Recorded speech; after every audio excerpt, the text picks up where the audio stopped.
You belong in hell. Sam Smith belongs in hell. You demonic, twisted, sick bastard. Okay, so if you're unfamiliar with Sam Smith, this is the guy right here. He went to Central Park to hang out and do his thing, and he starts getting yelled at by these people over here. We're going to listen to the whole thing in a minute. This is the woman right here that yelled at him. We're going to listen to that whole thing in a minute, but before we do, let me talk about why people seem to hate this guy. Like, what the hell is going on? Apparently, this guy is a TikToker, okay? I'd never heard of him before, but he released a song called Unholy, and the song is about a guy doing unholy things, cheating on his spouse. He goes to a body shop and cheats on his spouse with somebody else, and that's unholy. That's the whole premise of the song, right? It's not glorifying being unholy to any degree at all. It's actually condemning being unholy, quote unquote. But he performed this song at the Grammys, and evangelicals melted down over it. And, obviously, it goes as far as people yelling at him at Central Park. Dude can't just live his life, seriously. So check out what the evangelical world has had to say about the song Unholy. This is from mid-February or early February 2023, by the by. Sunday night, I did not watch the Grammys. I don't know the last time I've watched the Grammys. Of course, we all know what happened on Sunday night. But in case... I watched this live the other day, this whole video, and I was so confused by this. Like, we know what happened at the Grammys? Like, nobody in my circles was talking about this. Apparently, evangelicals melted down like you wouldn't believe. You didn't. We're not going to play the song that everybody's talking about. Oh, I'm sorry. Somebody says Sam Smith goes by they, them. I did not realize that. I apologize. Thank you for letting me know. Interesting. Okay, my bad. I will correct that moving forward. And if possible, I will correct it in edits. Song that everybody's talking about, but I am going to show you a tweet from Reuters about Kim Petras and Sam Smith performed their Grammy-winning hit Unholy. They're actually calling it, the name of this song is Unholy. They were not celebrating being unholy. Again, they were just talking about a guy who's doing an unholy thing, cheating on his spouse. They weren't glorifying that. Yeah, they used the color red. Red is a common color, okay? There are a lot of things that are red. Also, about Sam Smith being non-binary, I bet I didn't know that they went by they, them, because the only time that I ever heard about Sam Smith was through evangelicals, and of course they're going to misgender them. Big surprise. Just disgusting. Anyway, so Flashpoint goes on to play a clip like at the end of the Grammys, like after they did their performance and everything. It was done with Sam Smith and then Petra something or other. This is the Petra person. I don't remember her full name. I think her last name is Petra. Anyway, listen to her announcement here. Sam graciously wanted me to accept this award because I'm the first transgender woman to win this award. And people seem pretty excited, right? They're smiling and cheering and clapping, right? That becomes relevant in a second. And I'm so...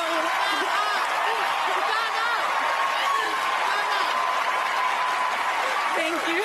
You saw it. That's fantastic. Some representation, right? The first trans woman to win this award. That's great in my mind. You saw it was a standing ovation.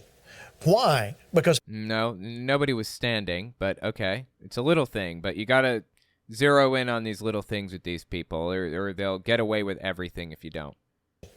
Why? Because people feel like they have to, this is the correct thing to do. This is the place that America, the general population of America, is descended to. All right. Is he saying that they only clapped because they felt like they were, required to? Look, if people didn't want to clap for this stuff, they wouldn't clap for this stuff. It's because people are glad that that minority groups are being represented in society. That's a good thing. That minorities receive representation. That things are normalized that should be normalized. People living their lives and doing what they want. That's good. All right, so I'm going to show Lance this, but this is the story I have not heard much about. All right, before the event, Sam Smith posts, "This is going to be special, Grammys." And he shows a rehearsal picture. But look below it. You can't find this tweet now because they deleted it. CBS post, "You can say that again. We are ready to worship." Dude, is this even real? Did they just make this screenshot up? I would not put it past them at all. If this is even real, it was a joke, okay? It's like Alex Jones coming out the other day and saying, if you want a deal in the industry, if you want to get a big TV show with a big network, then you have to dedicate yourself to Lucifer or some other garbage. They get you in a room and they say, listen, we want you to reject Jesus Christ and pledge yourself to Lucifer. And it was an off-record meeting with me when it happened. It happened twice. Mark Dice tells the story because it wasn't an off-the-record meeting. It was with the largest reality TV show production company out there. It's all garbage, all of it. It's all completely made up. These people are convinced that there's some cabal behind the scenes trying to force people to worship Satan. Seriously, give it a rest. Come back to reality with the rest of us, please. Ready to worship. What's interesting is the devil isn't bothering to hide. He's coming out. And this was done on purpose. This wasn't like a celebration of Satan as much as it was a deliberate offense to religion. It wasn't a celebration of Satan or an offense to religion. The song is about doing something unholy, cheating on your spouse. How is that a worship or how is that an homage to Satan? How is that respecting Satan or insulting religion? This is all part of a new satanic panic. They live in a fantasy land. Which is why CBS would use the worship, word. This was done. If you read it, what Petra, I think his name is. Her name. The first trans woman to win the award. Her name. They have no moral bottom, do they? The guy who's dressed like a girl says he's a woman. I personally grew up wondering about religion and wanted to be part of it, but then slowly realized it just didn't want to be part of me. So because Christianity wasn't Okay, is that even real? Is that a real quote? I don't trust a word out of these people's mouths. Ever. He wasn't affirming to his desire to be a woman. He decided, and Sam decided, they were going to poke at religion. This was done to troll us, to get us. It wasn't done to get anybody. It was a song about cheating on your spouse and how it's wrong. Are you kidding me? They have to be the perpetual victims in every situation, don't they? It's honestly kind of impressive how they turn everything around to be all about them. And all of that led to this event taking place with Sam Smith at Central Park. Just deeply disgusting. You belong in hell! Sam Smith belongs in hell! You demonic, twisted, sick bastard! Leave the kids alone, you sick First record. Honestly, what did they do? They did nothing. Sam Smith did nothing wrong. Didn't even do anything about Satanism or whatever. Didn't do anything about nothing. He's just singing about a spouse cheating on their significant other. That's it. And in the background, while this woman is screaming about Sam Smith hurting the children, swearing at him, are children. In the background are children walking around hearing all of this. No joke.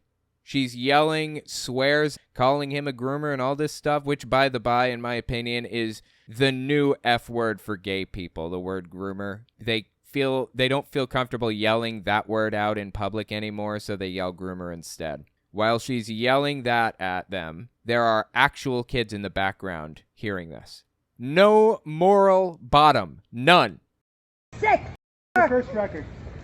Sam Smith is a pill. Rumor. He's corrupting of the kids. Grooming the kids. You sick mother Sam Smith. You're evil. You know, I guess somebody yelled the Illuminati or something right at the end there. Sad, man. Honestly sad. Deeply, deeply sad. You got to feel bad for them.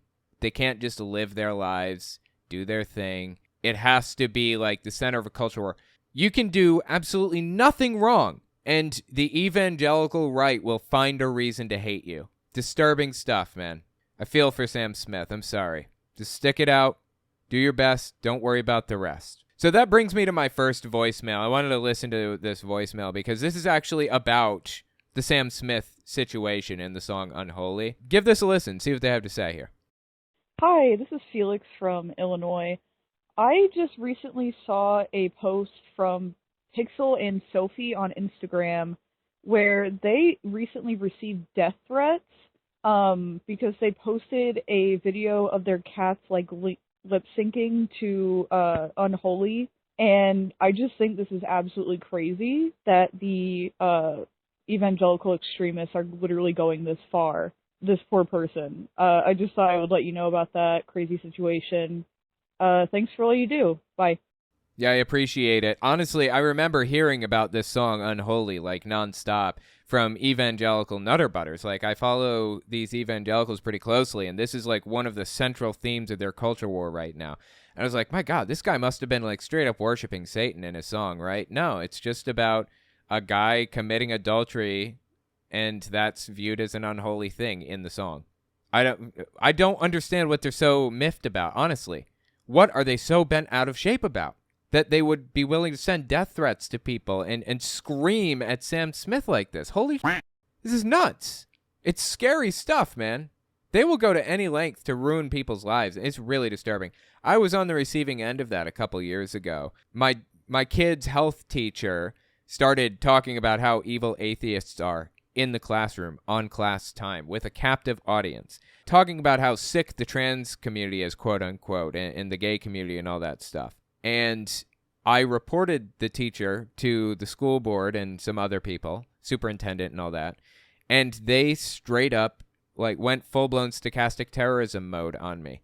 Like driving past my house, taking pictures through my windows at all hours of the night, 3 a.m., see a car sitting out front, don't know if this nutcase has a gun or not. I mean, it was bad. These people are absolutely unhinged from reality and will do anything to wreck people's lives. It's disturbing stuff, man, for real. We need to find the people that are victim to this stuff. Like Sam Smith, for example. I mean, Sam Smith is okay. They don't need our money here, but we need to find other victims of this stuff. Other victims of Libs of TikTok, for example, and donate. Start a GoFundMe for them or donate to their GoFundMe. Do whatever it takes to help them. They need help desperately. I have been there. If you hear of somebody suffering like this at the hands of terrorists, help them. Donate in some way, your time, your money, your whatever, because it's bad. Like I said, Sam Smith is okay.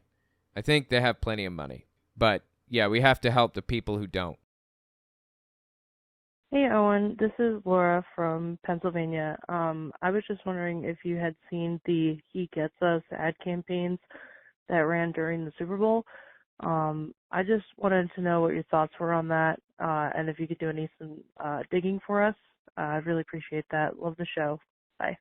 Yeah, thanks for the voicemail. So if you guys didn't hear about this or you're watching this 5 years in the future or something, there's an ad campaign during the Super Bowl 2023 called the He Gets Us campaign. Now, I saw 3 videos specifically. There may have been more than that. I don't know. But the bottom line was it was showing people hugging and being close and loving each other and accepting each other and saying this is what Jesus would do.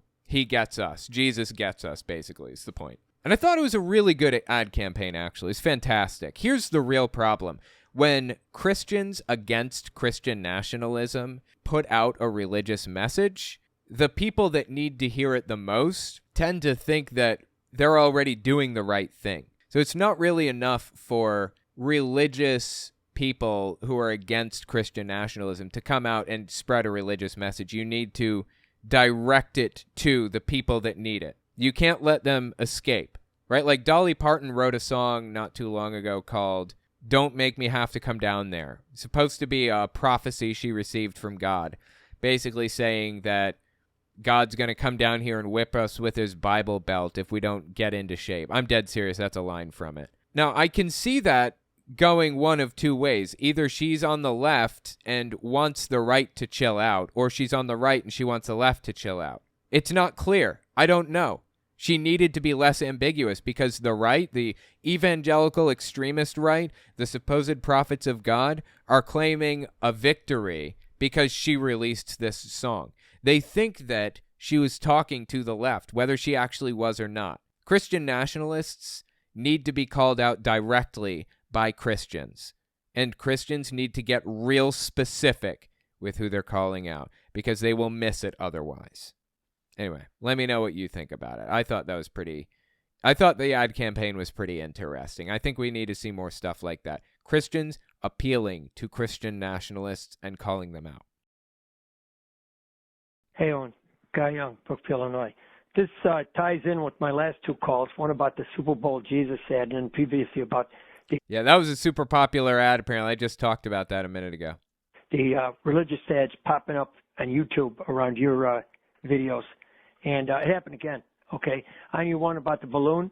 There was another one, this one, a quote-unquote pro-life one, where they cite like originally 96% of 5,500 scientists said that life begins at fertilization. This must be a plan. Okay, that's probably a Hobby Lobby one too. Yeah, that's obviously a skewed statistic and completely nonsensical and untrustworthy. As the caller said, Guy, he said that this came from an ad that was being pushed on my channel. Unfortunately, I have very little control over which ads are played on my channel, and I'll explain why in just a second, but let's keep listening.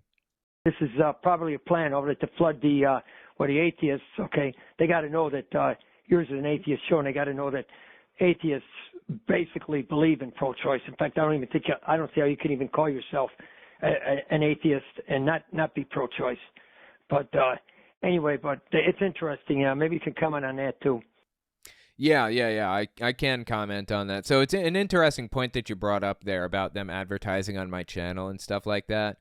Actually, the way that YouTube works is pretty revolutionary. The way that Google and YouTube first became popular and rich as a company or as companies is really unique.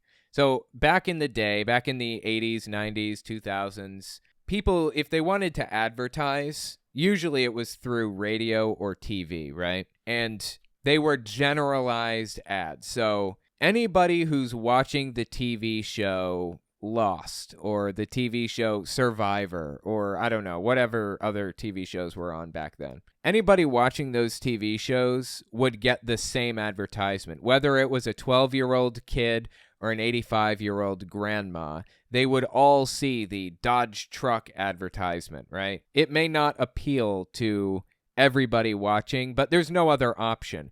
YouTube and Google's revolutionary technology came in when they started doing targeted advertising. This is how they got rich. They aren't advertising on my channel. They are advertising to my viewers. So when you watch a YouTube channel, YouTube records that and says, hey, we know that this channel is of a religious nature, talks about religious subjects and political subjects. They see that you watch, I have no idea who you watch. They see you watch David Pakman, for example, or Media Matters, or I don't know. There's a list of the top 10 channels that other people watch when watching me, actually. You know what? Let me just pull the list up. Why not? I have 4 different YouTube channels, but on my main channel, from most watched to least watched channels, my audience watches Midas Touch, The Damage Report, David Pakman, The Young Turks, Rebel HQ, Fair and Balanced, Telltale Fireside Chat, one of my other channels, TYT Investigates, Christo Ivalis, I've never heard of them before, 281,000 subbies, Luke Beasley, 56,000 subbies, The Majority Report, The Ring of Fire, Legal Eagle, Illuminati, Jesse Dollamore. Those are the top 15, I guess, YouTube channels. So they see that you watch, The Majority Report, David Pakman, and Telltale Fireside Chat. And that means you are probably interested in political subjects. So they're going to serve you ads that are of a political nature, like pro-choice or pro-life ads. That's generally how it works. So they're not generalized ads like it used to be on TV. They are targeted, directed ads. And by doing targeted ads like that, they track the videos that you watch. So it's a little bit more invasive, but you're not watching stupid garbage that you wouldn't be interested in. You're watching things you have a vested interest in. Now, they may be getting it wrong. They may, be trying to sway you to be pro-life or pro-choice or whatever when you're very obviously the opposite. But you are interested in that subject. They know that for sure. And that basically increased the amount that ads pay out by 1,000 times. So advertisers used to pay, a TV network, say, 50 cents per 1,000 people that watched. And now they can pay $10 per 1,000 people that watch. I mean, it increased it dramatically. So much money moving through people's hands now because of targeted ads. I'm actually in favor of targeted ads. I think it's useful for everybody. It's a good thing for everybody. You're not watching useless garbage that won't apply to you, more than likely. Not as much as you would be otherwise, at the very least. And advertisers are paying more because they're getting more clicks. So anyway, that's how YouTube works. That's actually how Facebook works too, except instead of just tracking the videos that you watch and stuff, Facebook famously, it was revealed, tracks you from tab to tab. They watch the websites that you go to and gather data they're not supposed to be gathering, and then they sell that data to people they're not supposed to be selling it to. Dead serious. Anyway, yeah, a little lesson in how YouTube works. I thought it was pretty interesting. But yeah, thank you for the voicemail. I'm so tired of the founding fathers were Christian lie. Most of them were secular deists, yet Christians don't care about the facts. Yeah, absolutely. You know why? It's because of this guy, David Barton. You probably know him, but some people out there may not. David Barton is this Christian nutter butter who claims to be a constitutional scholar. He's not. He has a 4-year degree, I think, in religious studies from Oral Roberts University from the 1970s. I probably have more education than he does. Yeah, I think that's fair to say. The guy is just a flat-out blatant liar. Goes around, tours the country claiming to be a constitutional scholar and just fabricates things right out of the ether. Claims that all of these people were religious when they were not. Like claiming Thomas Jefferson was religious. Claiming that we got the idea for circuit judges from the Bible. Just made up. All of it's made up. All of it. Every last bit. A lot of it comes from David Barton. It's nuts, man. He's just a propagandist for the right and a blatant liar. The things that he says are simply untrue completely. Here you go. Here's a prime example of him just blatantly flat out lying about something, like just making it up. This one's from mid-October 2021. By the way, you guys have no idea how much work I put into making sure I have all of the dates correct on the clips I have. It's a lot of work. It's worth it in the end, I think. The northern states were very anti-slavery because they were very Bible-oriented. The southern states were very Christian-professing, but they didn't know much about the Bible, and they didn't read it much. It's simply factually wrong. The southern states were ultra-religious nutcases. They were fanatics like David Barton, and they used the Bible to justify continuing to own slaves. It's hard to defeat the argument that they had. The Bible is in favor of slavery, plain and simple. How do you argue with that, aside from saying the Bible was wrong? They didn't read it much. They just professed to be Christians. It's just completely made up, like everything that he says. I mean, here's another prime example of this guy giving us propaganda, just flat out blatant lies and propaganda from the right. Like I said, he formulates a lot of the propagandistic framing that he gives to people, or that the right uses against people. So say there's some religious activity in public. Maybe somebody wants to pray over their lunch at school and they're told they can't do that. And they say, oh, you can't do that because of separation of church and state. Nobody would ever say that. It's not illegal to pray over your lunch. Nobody would ever try to prevent anybody from praying over their lunch. Even teachers are allowed to pray over their lunch. Nobody has ever tried to stop anybody from praying over their lunch at school or anywhere else in America. Separation of church and state. Is that what separation of church and state really means? No, it's not. State really means? They will say yes. Here's the way you respond. No, they wouldn't. I assume that I'm they here. I'm saying no. number one, where does that phrase come from? And when they say the Constitution, you say, would you please read it for me? Because when they go there, they'll never find it. It does not. There is the Establishment Clause in the Constitution. The first sentence of the Constitution, the Establishment Clause, also known as separation of church and state. It's the phrase that we use to refer to the Establishment Clause. He's correct that those words aren't in there. They're used to refer to that section. Straight up propaganda. They'll never find it. It does not appear anywhere in the Constitution. And the second thing you do is, wait, we just read the Constitution. It says Congress shall make no law. How does a kid praying over their lunch mean the same as Congress making a law? That's because the state is not allowed to favor one religion over another. That's what that Establishment Clause means. And teachers, acting as a representative of the state, are bound by that. They're not allowed to favor one religion over another. That's the point. You cannot favor one religion over another as a representative of the state. Now, this fabricated situation he's giving us has nothing to do with anything. Like, teachers are perfectly allowed to pray over their food if they want. Just completely made up scenario. In a law. And the third thing you ask them is, and by the way, if praying over your lunch is so bad, it's not bad. Why did we do it for 180 years under the Constitution, and it's only been in recent years that we have not done that? No, we still do that. People still pray over their food. Did we just invent separation of church and state? No, it's been there from the beginning, but we've twisted it to mean something that it doesn't mean.